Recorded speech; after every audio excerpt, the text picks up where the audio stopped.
অভিজ্ঞতা আপনার কাছে। আচ্ছা, অনেক এতদিন গত 23 তারিখ থেকে আমাদের এখানে চুয়াডাঙ্গা সদর হাসপাতালে চিকিৎসাধীন ছিল।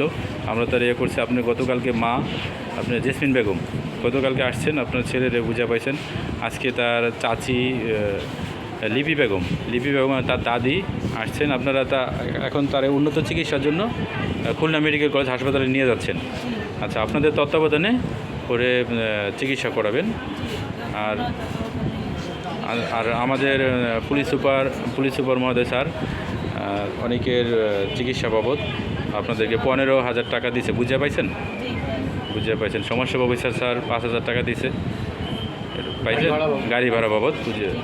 আচ্ছা, ঠিক আছে, তাহলে আপনারা এখান থেকে ওরে নিয়ে চিকিৎসা করাবেন এবং ওর দেখভাল করবেন, ঠিক আছে? আচ্ছা, আপনি চাচি বুঝে পাইছেন ওরে, আচ্ছা আপনারা নিয়ে ওর চিকিৎসা করাবেন, ঠিক আছে।